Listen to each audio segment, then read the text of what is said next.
Hello student, आज हम 14th chapter Rajasthan में पालने योग्य खाद्य मछलियाँ edible cultivable fishes of Rajasthan को स्टार्ट करेंगे। फर्स्ट ऑफ ऑल इंट्रोडक्शन और जनरल इंट्रोडक्शन ऑफ फिशेस, मछलियों का सामान्य परिचय। मछलियाँ फिशेस फाइलम कॉर्डेटा के सब फाइलम वर्टिब्रेटा की क्लास और सुपर क्लास स्पीशीज के एनिमल्स हैं।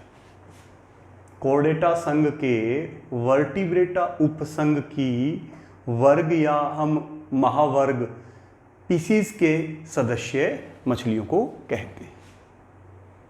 डेफिनेशन ऑफ फिशेस, मछलियों की एक परिभाषा, जल में रहने वाले रीढ़धारी और असमतापी प्राणियों को मछलियां कहा जाता है, जिनमें श्वसन अंग गलफड़े गिल्स और गति के लिए एकल या युग्म पंख सिंगल और पेयर्ड फिन्स उपस्थित होते हैं। अब इस डेफिनेशन को एक्सप्लेन करेंगे। जल में रहने वाले अर्थात इन प्राणियों का हैबिटेट आवास जल है, ये जलीय प्राणी है, एक्वाटिक एनिमल्स है। रीढ़धारी, जिनमें बैकबोन रीढ़ की हड्डी उपस्थित है, जो सब फाइलम वर्टिब्रेटा का एक अद्वितीय लक्षण है। असमतापी शीत रुधिर वाले प्राणी, कोल्ड ब्लडेड एनिमल्स,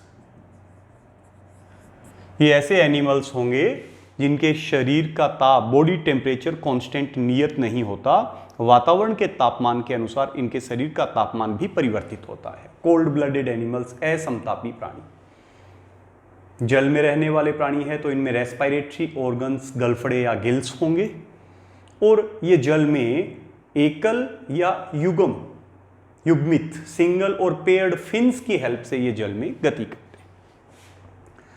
लगभग 50,000 स्पीसीज, 50,000 जातियां मछलियों की अभी तक ज्ञात है, जिनमें से 75 स्पीसीज 75 प्रजातियों के लगभग राजस्थान में पाई जाती हैं। हैबिटेट आवास, हैबिटेट आवास इनका एक्वाटिक जलीय है। जल दो प्रकार का, खारा जल मेराइन वाटर और मीठा जल फ्रेश वाटर, इनका हैबिटेट है, आवास है। तो आवास में खारे जल में भी मछलियां पाई जाती हैं और मीठे जल में भी मछलियां पाई जाती हैं। तो एक्वाटिक हैबिटेट में भी इनका फिर दो प्रकार का हैबिटेट आवास होगा, मेराइन वाटर हैबिटेट और फ्रेश वाटर हैबिटेट।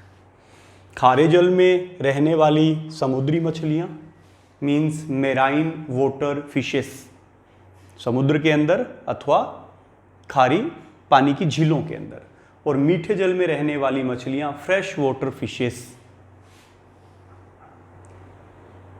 दक्षिणी एशिया के मीठे जल की मछलियों का अंडे देने का जो समय है, स्पॉन्ज जो टाइम है, वो दक्षिणी पश्चिमी मानसून के बाद होता है। तो इस समय गवर्नमेंट मछलियों के पकड़ने और उनके मांस की बिक्री को बैन कर देती है, प्रतिबंधित कर देती है, ताकि इन मछलियों की संख्या जो है वो बढ़ती रहे। इस अंडे देने के समय में अगर मछलियों की कैप्चरिंग, मछलियों को लगातार पकड़ा जाता रहेगा, तो जो मादा मछली है जो अंडे देकर अपनी संख्या को बढ़ाने वाली है, उनकी कैप्चरिंग से इनकी संख्या में काफ़ी कमी हो सकती है। तो इस दक्षिणी पश्चिमी मानसून के बाद जो इन मीठे जल की मछलियों का अंडे देने का समय है, मछलियों को प्रतिबंधित रखकर इनकी संख्या को कम होने से रोका जाता है। नेक्स्ट वीडियो में हम edible cultivable fishes of Rajasthan में 5 प्रजातियों की मछलियों का अध्ययन करेंगे।